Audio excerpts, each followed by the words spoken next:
Senhor, lá no Evangelho de Marcos, capítulo 14. As crianças podem sair para a salinha. Acredito que já estão esperando lá. Então, nossas crianças já estão saindo.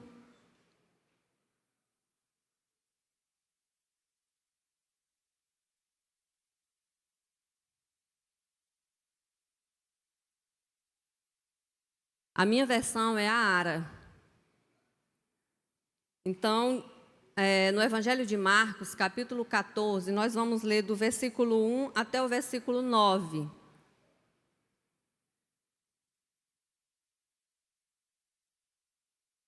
Amém? Diz assim a palavra do Senhor. Dali a 2 dias era a Páscoa e a festa dos pães asmos. E os principais sacerdotes e os escribas procuravam como prenderiam a traição e o matariam. Pois diziam, não durante a festa, para que não haja tumulto entre o povo. Estando ele em Betânia, reclinado à mesa em casa de Simão o leproso, veio uma mulher trazendo um vaso de alabastro com preciosíssimo perfume de nardo puro. E quebrando o alabastro, derramou o bálsamo sobre a cabeça de Jesus. Indignaram-se alguns entre si e diziam, para que esse desperdício de bálsamo? Porque este perfume poderia ser vendido por mais de 300 denários e dar-se aos pobres. E murmuravam contra ela.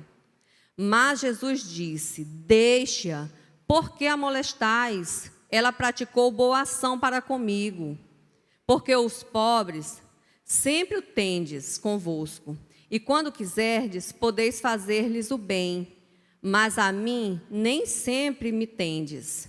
Ela fez o que pôde, antecipou-se a ungir-me para a sepultura. Em verdade vos digo, onde for pregado em todo o mundo o evangelho, será também contado o que ela fez, para a memória sua. Então, meus irmãos, esse aqui é o texto que o Senhor direcionou para a mensagem desta noite, né? E vamos entender aqui um pouquinho do contexto, né? O texto, ele nos fala do momento onde isso aqui aconteceu. O que era que estava acontecendo naquele momento? Que momento era aquele, né? Então, fala aqui que 2 dias ali antes da Páscoa. E nós sabemos, meus irmãos, que a Páscoa, ela celebrava o quê para os judeus? O que eles estavam celebrando ali? A libertação de Israel da escravidão do Egito.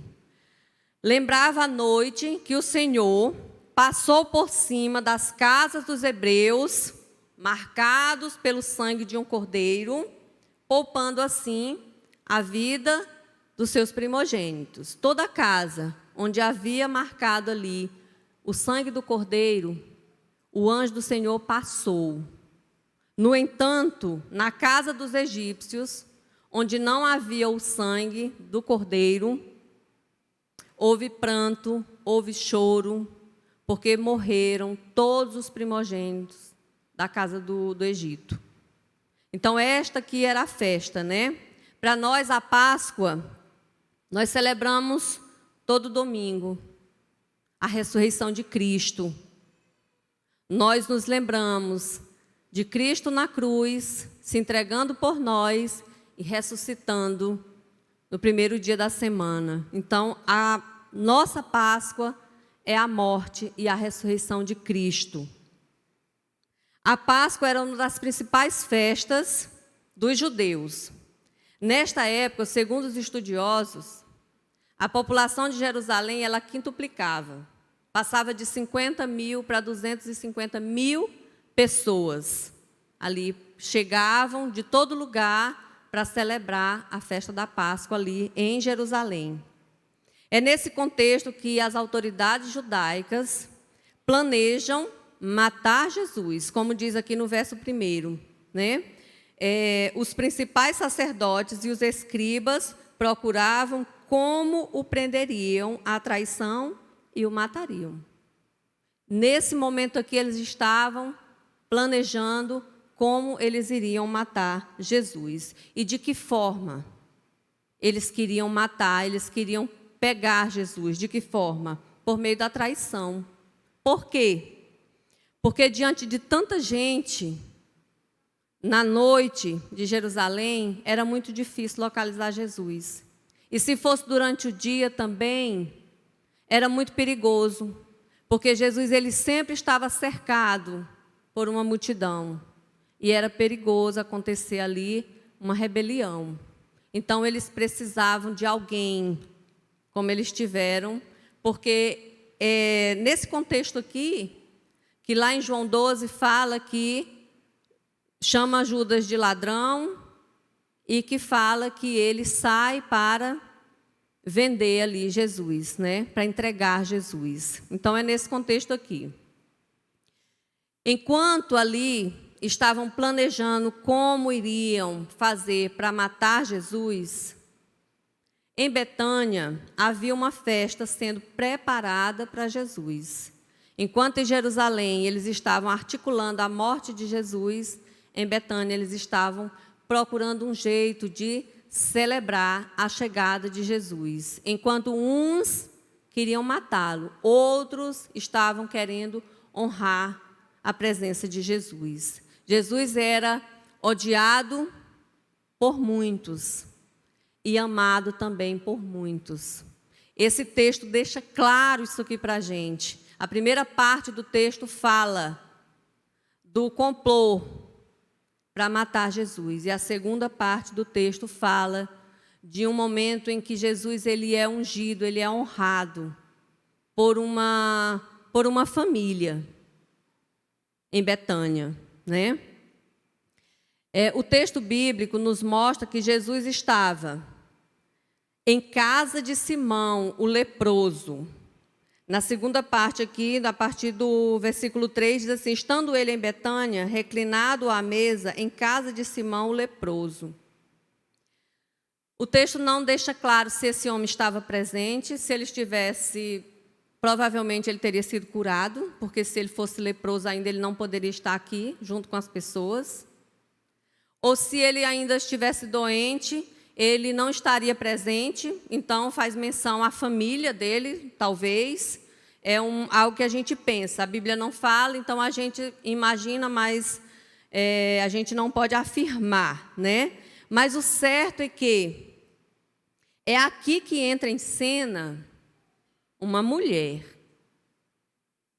Entra em cena aqui, nesse momento aqui, uma mulher. Veio uma mulher, trazendo um vaso de alabastro, com preciosíssimo perfume de nardo puro. Então, é nesse momento desse jantar, onde Jesus estava ali assentado, junto com muitas pessoas, certamente, entra ali uma mulher. O texto aqui, ele não fala o nome dessa mulher, ele não nos diz o nome desta mulher. O texto de Marcos não fala. Em Mateus também, que é um texto semelhante a este, também não fala. Mas lá em João 12 fala. Quem era essa mulher? Essa mulher era Maria, a irmã de Lázaro e Marta. Então, era Maria que estava aqui, nesse momento, entrando na história, entrando na cena aqui. Para quê? Ela veio trazendo um vaso de alabastro. Alabastro era um vaso de cerâmica que era usado para armazenar óleo, perfume, e ela entrou em cena com o seu vaso de alabastro. Ela chegou e trouxe algo muito precioso. Muito precioso. Era tão precioso que os discípulos rapidamente fizeram ali o cálculo de quão precioso era o que ela estava trazendo.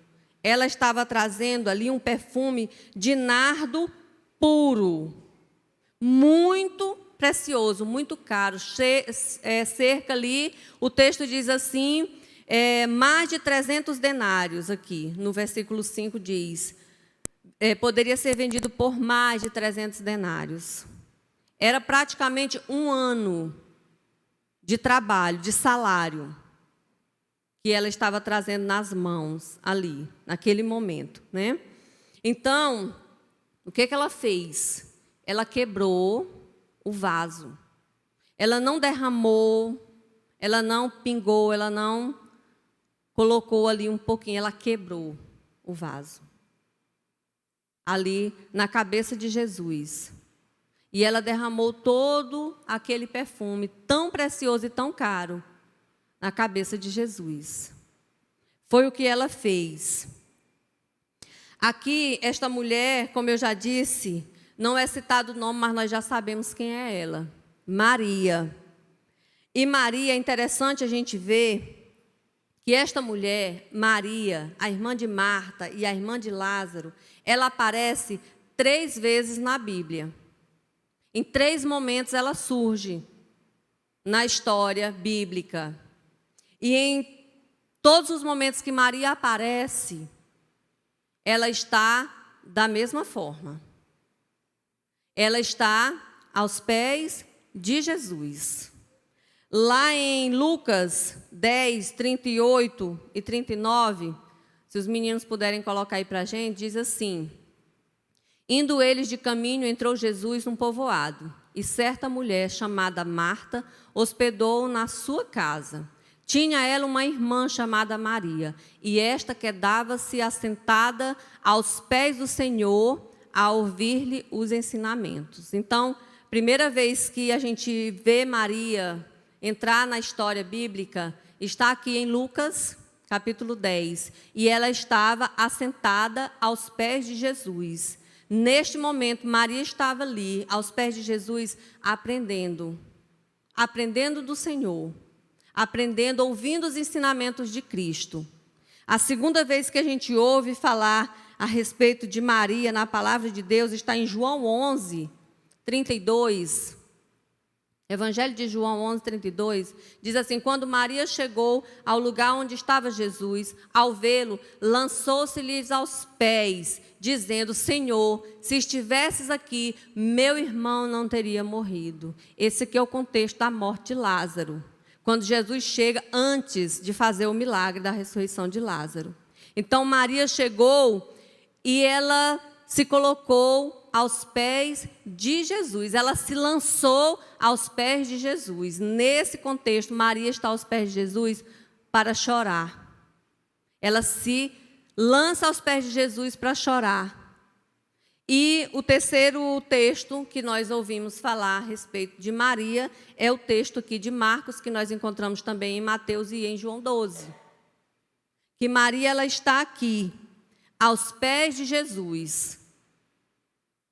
Desta vez, para adorar. Desta vez, para agradecer. Agradecer o quê? Agradecer a ressurreição de seu irmão Lázaro. Ela estava honrando o Senhor com tudo que ela tinha de mais precioso, com a sua adoração. Então, essa mulher, ela aparece na Bíblia e ela nos traz, assim, lições importantes. A atitude de Maria, no versículo 4 aqui, a gente pode ver que traz indignação.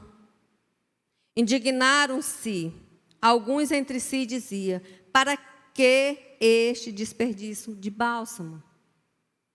Então ela vai, entrega tudo que tem de mais valioso, de mais precioso para Jesus, e o que ela colhe é indignação, é reclamação, é murmuração, é molestação por parte daqueles que estavam ali vendo aquela cena, né? Como diz aqui. Aqui fica, nós vamos aqui pegar as atitudes de Maria e o tema da mensagem dessa noite. Isso aqui foi o pano de fundo. E agora nós temos como tema da mensagem: o que estou fazendo para Jesus? O que eu, o que você, o que nós estamos fazendo para Jesus? E baseado nesse texto e nesse tema, nós vamos tirar algumas lições da vida dessa mulher, da vida de Maria. Primeira lição está aqui no versículo 8, que diz assim: ela fez o que pôde. Ela fez o que pôde. Meus irmãos, e nós? Nós estamos fazendo tudo o que podemos para Jesus. Eu estou fazendo tudo o que eu posso para Jesus. Pense aí você. A Bíblia diz que o homem deve examinar-se a si mesmo. Então examine o seu coração aí. Você está fazendo tudo o que pode para Jesus? Maria, ela fez o que pôde. Às vezes nós estamos fazendo alguma coisa. Às vezes nós estamos fazendo, mas de que forma nós estamos fazendo? De qualquer jeito, relaxadamente, reclamando, murmurando, gemendo, chorando, triste, de qualquer jeito. E achamos que estamos fazendo muito. Será que nós estamos fazendo tudo o que podemos para Jesus? Porque Maria, ela fez o que pôde. A nossa maior motivação é a gratidão a Jesus. Saber quem é Jesus. Hoje foi cantado aqui.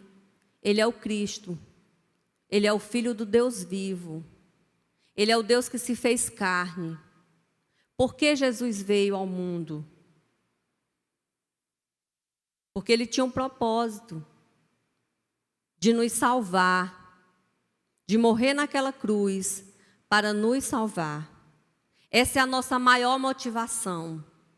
É a gratidão por tudo que Jesus já fez por nós.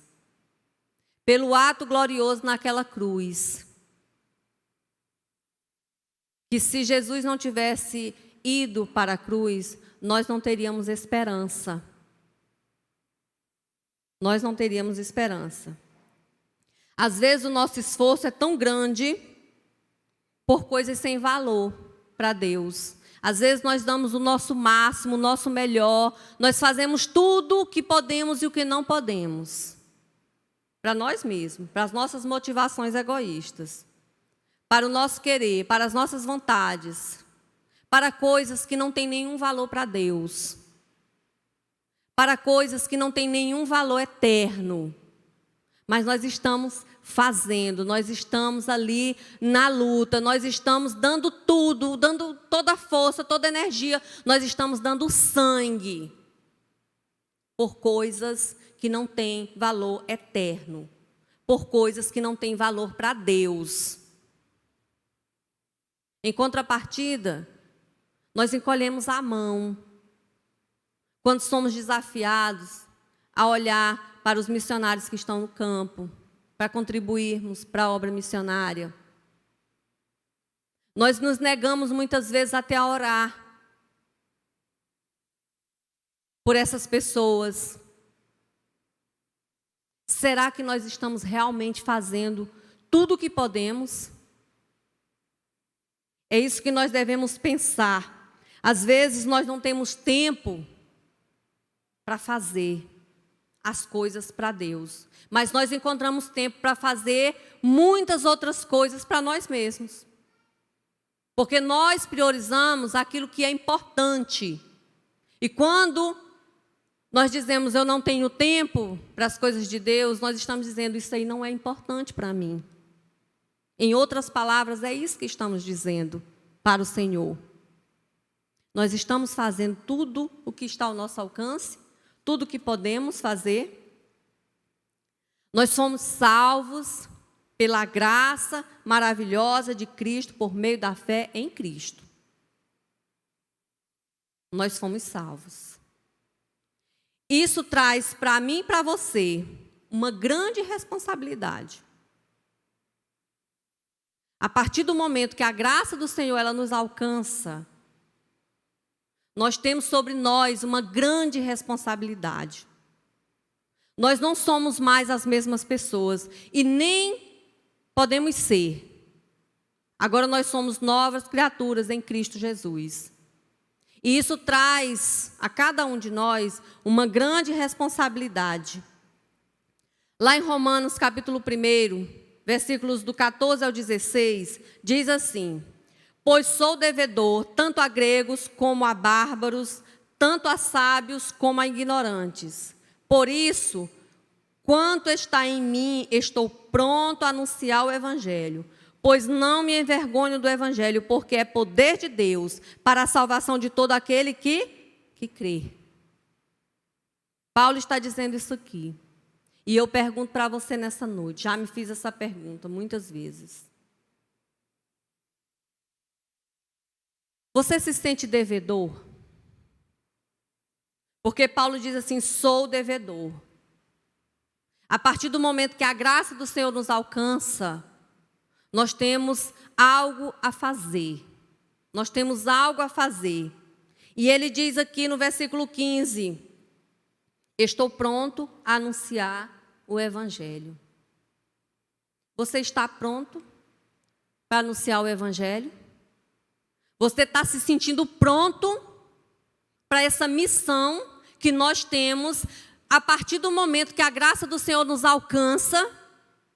A partir do momento que eu tomo sobre mim o título de mulher cristã, de homem cristão, de jovem cristão, de adolescente cristão, nós temos essa responsabilidade sobre nossos ombros. E você está pronto a anunciar o evangelho? Lá onde você está, na sua casa, para a sua família, na escola, no trabalho, na vizinhança, onde você está, nas suas redes sociais. Você está pronto para anunciar o evangelho de Cristo? Pense aí no seu coração, não responda para mim não. Responda para o Senhor. Se você está pronto. Se você está disposto, se você está disponível. Se você pode fazer tudo o que pode para cumprir essa missão, porque um dia nós estaremos diante do tribunal de Deus e cada um irá prestar contas. Eu não irei prestar contas pelo Alan, eu irei prestar conta por mim mesmo. Cada um de nós se achará diante de Deus. E aqui no verso 16 diz assim, pois não me envergonho do evangelho. Paulo está dizendo, eu não me envergonho do evangelho. Meus irmãos, existem muitos cristãos que se envergonham do evangelho. Existem muitos cristãos que se envergonham do evangelho. Não falam, não testemunham, não pregam, têm vergonha de falar, não quer incomodar.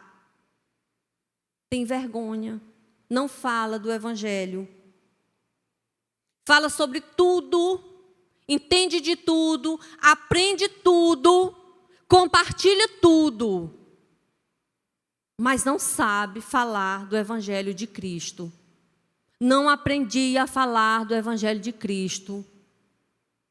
Não sei falar.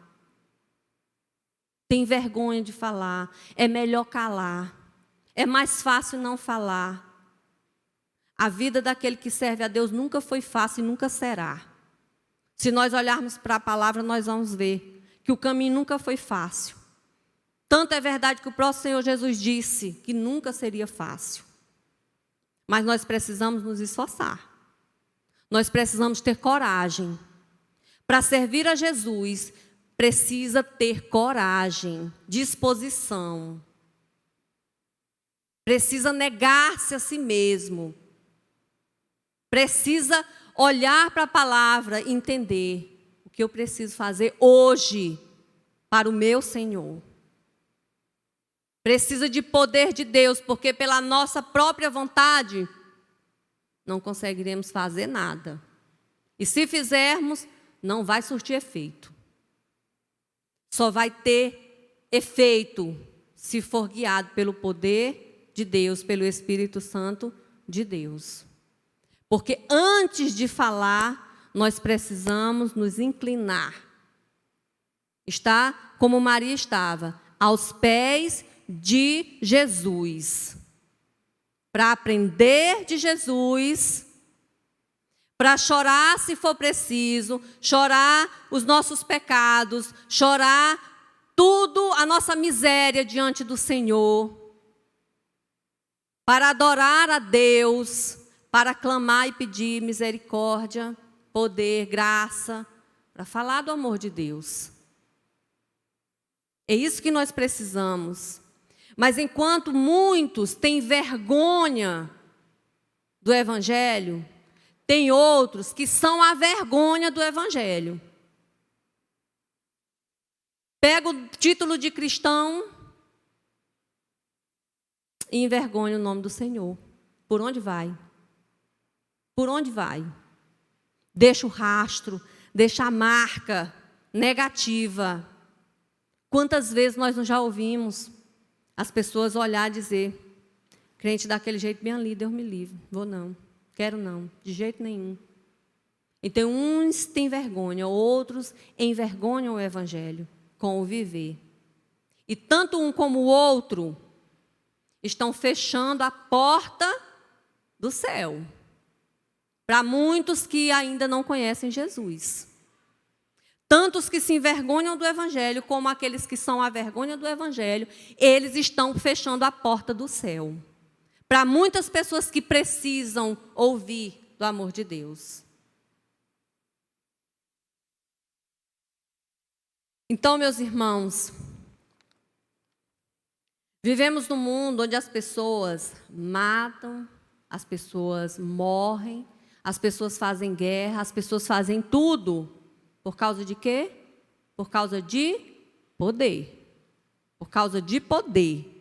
E o texto nos diz que, Paulo diz que eu não me envergonho do Evangelho. Por quê?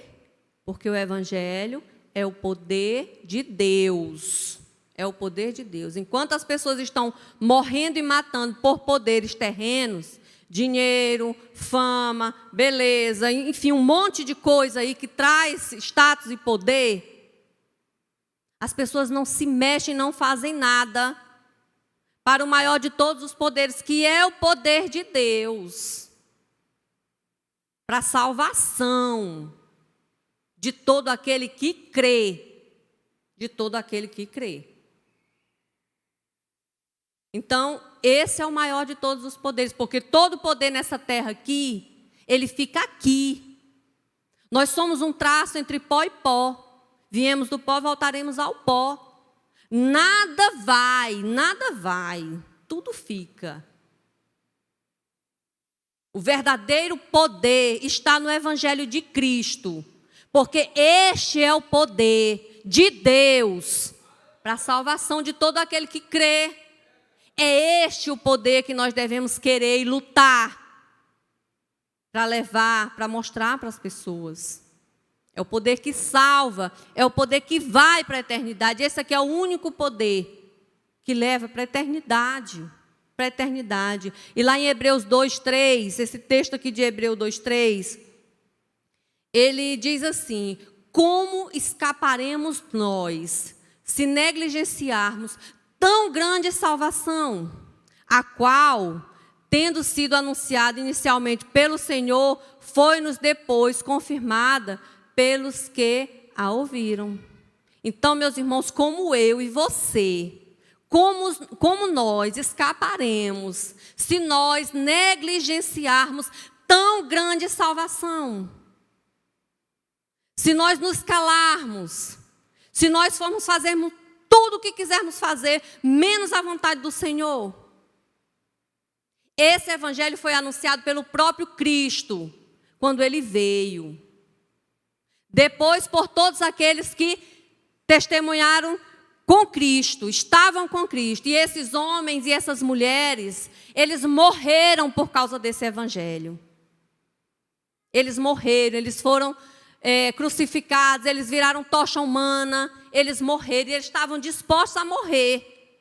Enquanto que eu e você, nós temos o privilégio de, nós nascemos num país livre, Nós temos toda a liberdade para falar desse evangelho. E nos calamos. E nos envergonhamos do evangelho. Como é que nós escaparemos se nós negligenciarmos tão grande salvação? Como nós escaparemos se negligenciarmos tão grande salvação? Maria fez tudo o que pôde, porque ela sabia quem era Jesus. Sabe o que é que falta muitas vezes, meus irmãos? É sabermos quem é Jesus. Nós cantamos, mas muitas vezes nós não cremos verdadeiramente. Quantas vezes a gente olha aqui e vê durante o culto, as pessoas estão fazendo um monte de outras coisas. Olhando para o celular, conversando, enfim. Não sabe quem é o Deus que está presente. Não entendeu. Não compreendeu. Maria sabia quem era Jesus. Por isso ela fez tudo o que pôde. A gratidão dela era maior que tudo. Era maior que tudo. Então pense aí. Você está fazendo tudo que pode? Ou precisa melhorar em alguma coisa? Pense. Pense você e Deus aí. Em segundo lugar, ela fez o seu melhor. Aqui no versículo 3, diz assim: estando ele em Betânia, reclinado à mesa em casa de Simão leproso, veio uma mulher, trazendo um vaso de alabastro com puríssimo perfume de nardo puro, e quebrou o alabastro, derramou o bálsamo sobre a cabeça de Jesus. Ela fez o seu melhor, ela entregou tudo que ela tinha de precioso. Tudo que ela tinha de melhor, de mais precioso, ela entregou para Jesus. Ela entregou para Jesus. Ela fez o seu melhor. Ao quebrar aquele vaso, ela fez e entregou a Jesus o seu melhor. Pense aí. Você tem feito o seu melhor? Você tem feito o seu melhor? Se não, o que tem lhe impedido de fazer o melhor para Jesus? Qual é o impedimento? Qual é o seu impedimento para fazer o melhor para Jesus? Para entregar o melhor para o Senhor? Qual é o impedimento? Maria, ela fez o seu melhor. Ela entregou tudo o que tinha de mais precioso para Jesus. O Senhor é tão bom conosco. Ele nos dá muito mais do que aquilo que merecemos e precisamos. E nós estamos ali retendo tudo. Não somos capazes de entregar o nosso melhor para o Senhor. E é isso que nós precisamos pensar. E é isso que nós precisamos fazer. É entregar aquilo que temos de melhor para o Senhor. Em terceiro lugar, ela fez, apesar das críticas, ela fez para Jesus o que pôde, ela fez o seu melhor para Jesus, ela entregou o seu melhor para Jesus, apesar das críticas, porque aqui no versículo 4 e 5 diz assim: indignaram-se alguns entre si e diziam: para que esse desperdício de bálsamo? Porque esse perfume poderia ser vendido por mais de 300 denários e dar-se aos pobres. E murmuravam contra ela. Então, você tem medo de ser criticado? Às vezes você não fala de Jesus no seu trabalho, onde você está, na escola, por medo das críticas. É por causa disso? Tem medo de ser criticado? Meus irmãos, quem tem medo de crítica não vive. Não vive. Nós precisamos viver apesar das críticas. Nós precisamos servir ao Senhor apesar das críticas. Certa vez o pastor Raimundo disse que ninguém joga pau e pedras em uma árvore que não dá frutos. Ele disse, quando você vê um monte de menino jogando pau e pedra num pé de manga, é porque lá tem manga, porque está dando fruto. Então, quando você vê gente jogando muita pedra, criticando, atacando você, analise como é que está aí a sua conduta. Se você está frutificando para a glória de Deus. É para a glória de Deus que nós devemos fazer. Aqui no versículo 6, na parte B, diz assim, ela praticou boa ação para comigo. Foi o que Jesus disse. Ele disse, deixai-a, porque a molestais. Ela praticou boa ação para comigo. Ela estava fazendo para Jesus. Para Jesus. Não era para se amostrar, não era para se aparecer, não era para nada. Era para Jesus que ela estava fazendo. E tão somente para o Senhor que ela estava fazendo. E quem era que estava criticando aqui essa mulher? Quem era que estava criticando Maria? Eram os próprios discípulos de Jesus. Às vezes, as críticas, elas vêm da nossa casa, dos nossos familiares, da igreja, dos nossos irmãos da igreja. Nos criticam, não faz, mas critica quem está fazendo. Então, pare, coloque-se diante do Senhor, ajoelhe-se diante do Senhor. Se você está recebendo aí uma enxurrada de críticas, se você está parado, se você diz, eu não vou fazer porque vão me criticar, coloque-se diante do Senhor. Faça para Jesus. Faça para Jesus. Porque, meus irmãos, quando nossa motivação é Jesus, quando nós estamos fazendo com a motivação certa para o nosso Senhor, pode falar o que quiser, não vai fazer efeito. Certamente essa mulher aqui, mandaram ela sair dali, disseram muitas coisas para ela, mas ela ficou lá, como se nada tivesse acontecendo, como se nada se importasse. Porque ela estava fazendo, era para Jesus. A motivação dela era Jesus. Era a gratidão que ela tinha no coração para Jesus. Então, nós precisamos da motivação certa. E quando nós temos a motivação certa, pode falar o que quiser. Às vezes dói, às vezes machuca, às vezes a gente chora, às vezes a gente desanima. Mas o que a gente faz? A gente faz igual a Maria. Corre para os pés de Jesus. E ali a gente derrama o coração, a gente chora, a gente ora, a gente pede a orientação do Senhor. E o que foi que Jesus fez aqui? Quando ele viu toda aquela molestação, toda aquela indignação contra essa mulher, o que foi que Jesus fez? Ele disse, deixai-a, deixa ela em paz. Ela está fazendo uma boa ação para mim. Ela está fazendo é para mim. Eu conheço o coração dela, vocês não conhecem o coração dela não. Eu conheço Jesus. Conhece o meu e o seu coração. Ele sabe qual é a motivação do nosso coração. Ele sabe.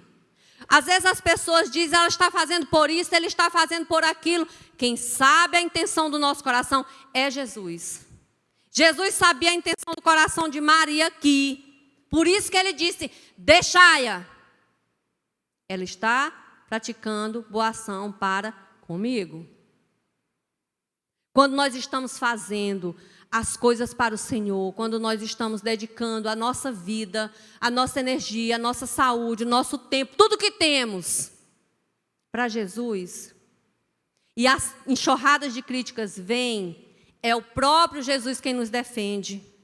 É o próprio Senhor Jesus quem se levanta para nos defender. É o próprio Senhor Jesus quem diz, vá, porque eu estou à frente. Eu estou contigo. Não pare, não pare.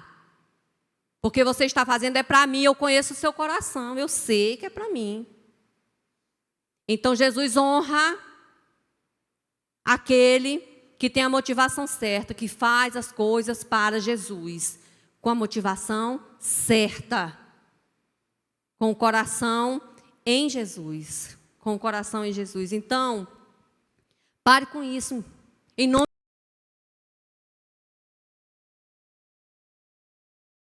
porque vão me criticar, pare com isso. Quem tem medo de crítica não vive.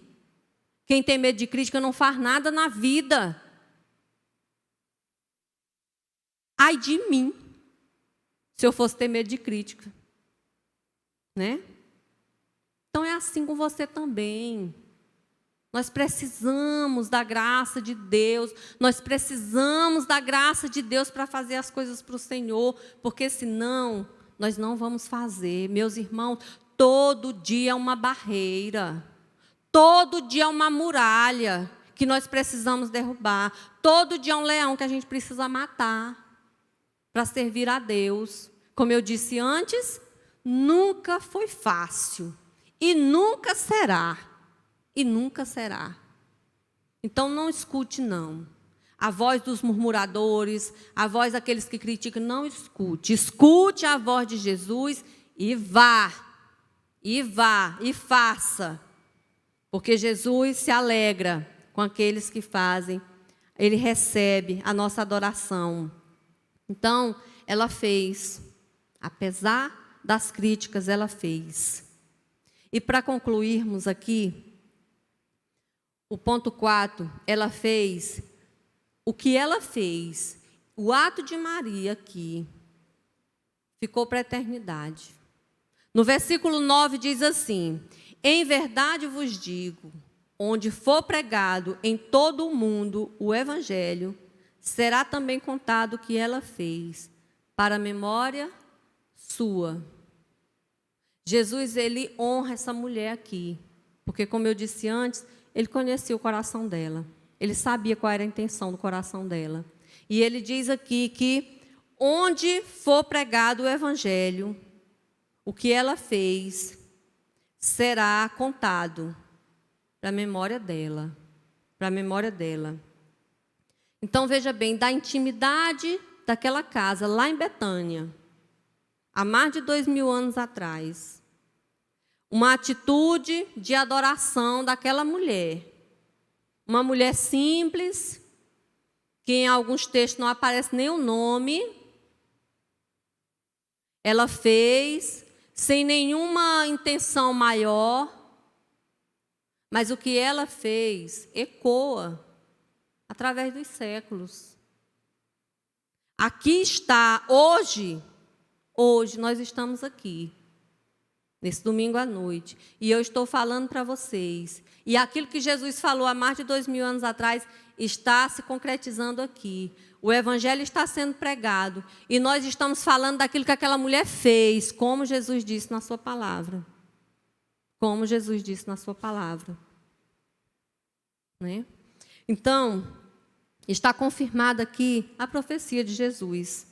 Maria só queria adorar e agradecer naquele momento. Mas a sua adoração, o seu amor, era tão verdadeiro, que Jesus honrou aquela mulher.